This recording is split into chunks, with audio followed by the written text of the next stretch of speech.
And just the right arrow to go on the next Yep. one? Okay. You're ready. Okay. First off, I'd like to start with a show of hands. How many of you are a Christian or know a Christian? Just about everyone. How many of you have an idea of what the gospel is or your own interpretation or definition? Show of hands. Again, just about everyone. Well, my point is, Christian social movements have been around for decades, arguably since its origins over 2,000 years ago. The movement I would like to focus on is the Christian evangelical modern movement, and main agent is the Desiring God Foundation. It is a resource for that movement, and if you look on the site, it shows the resource library, and there's things like books, sermons, messages, and all sorts of categories for resources within this movement. But the piece of rhetoric is a resource from there. The one I chose is America's Ugly Exported Gospel, John Piper and the Prosperity Gospel. This was posted on the Desiring God website on June 7th, 2007, and it was also uploaded to YouTube as a public-wide viewing December 5th of 2007. This video is actually an audio excerpt from Where is God? The Supremacy of Christ in an Age of Terror. This is actually a sermon that was presented at the conference in Alabama by Pastor John Piper on November 2nd of 2005. Just to explain a little bit who John Piper is and Desiring God staff, John Piper is a senior pastor at Bethlehem Baptist Church in Minnesota. And he is the founder of this foundation, Desiring God Foundation. It's based off his book called Desiring God. And this foundation, as it says, has been around since 1994. The foundation and the people part of the foundation itself actually created this video. So I'm going to let you review my piece of rhetoric.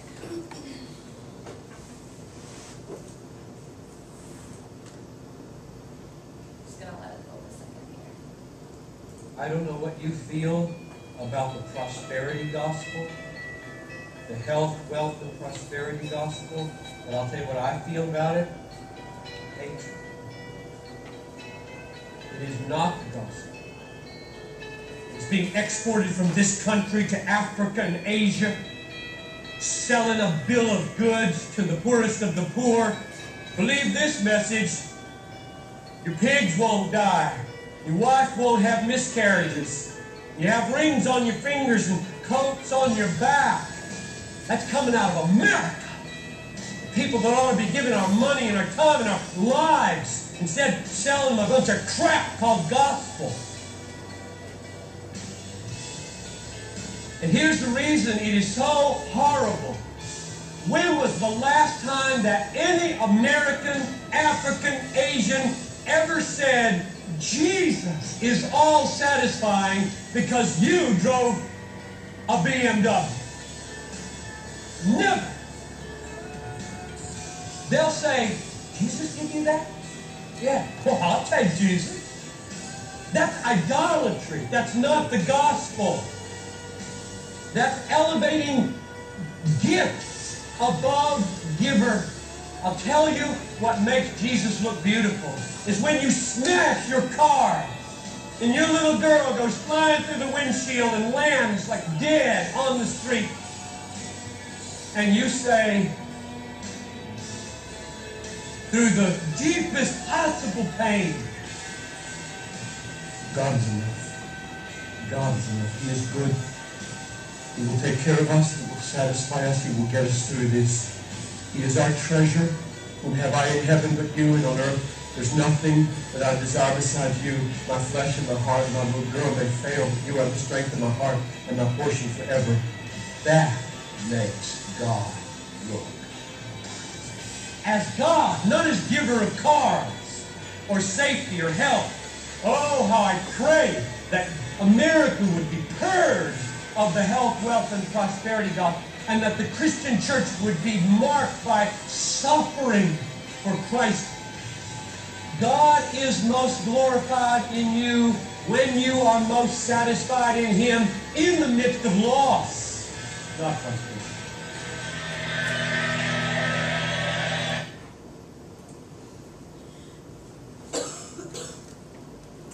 So, I know there's a powerful video, but I really like to start from the basics.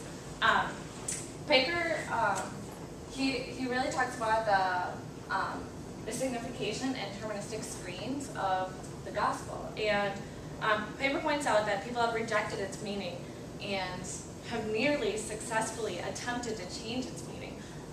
The gospel is health, wealth, and prosperity. Terministic screens go hand in hand. Those are the terministic screens, health, wealth, and prosperity. He points out these terms, and they have directed attention away from one interpretation of the Bible and points to another.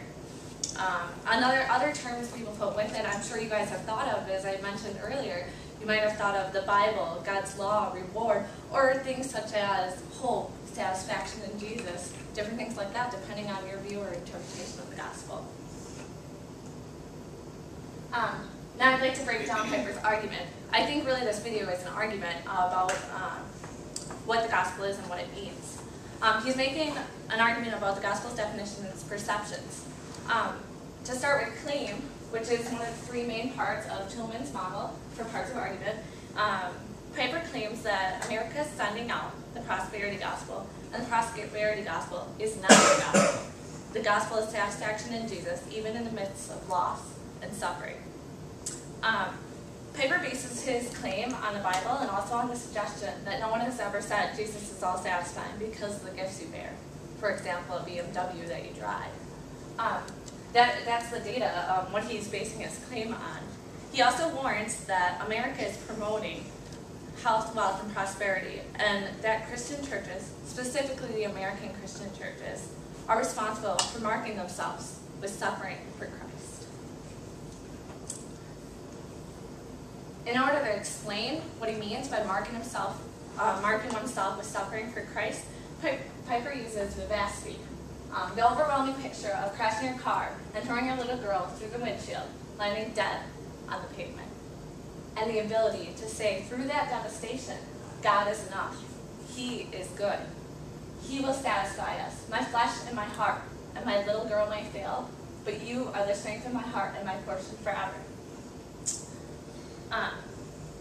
When you heard him say that in the video, a show of hands, were you affected? Did you get a vivid understanding of what he means about suffering for Christ? Mm-hmm. Just about everyone. And I think that's the point, and that's why vivacity was effective. Immediacy was created through this description and imagery with colorful language, causing that idea to come alive. If we look at evaluating this, I started out with just evaluating the strategies he used in order to get across his ideas. And again, I'll go back to vivacity. We talked about the vivacity he used, and he used that story. And as you all generally said, yeah, it made a difference. It made you understand what he was trying to get across about what suffering for Christ means. And I think the emotion is very effective, especially those with children. But I also think, on the other hand, that emotion, that story he put in your mind could have been too harsh, too vivid and graphic for other audiences. So maybe it wasn't as effective as he expected it to be. Another thing that I evaluated was the argument. Well, this argument, I think he is very clear about his main points. He really comes across with what he's claiming and the resources he's using it from, but at the same time, those who don't understand the references of the Bible might not understand what's backing him. You know, what the Bible references that are in there. So ultimately, it comes down to evaluating the overall piece independent of the audience. So was it effective? Did it do what it was supposed to do? Well, I think that really depends on the audience. As a Desiring God resource, I think it might have been effective because of the understanding of biblical references that the people who view these items on there might have, as well as it might cause personal reflections to those who are Christians. But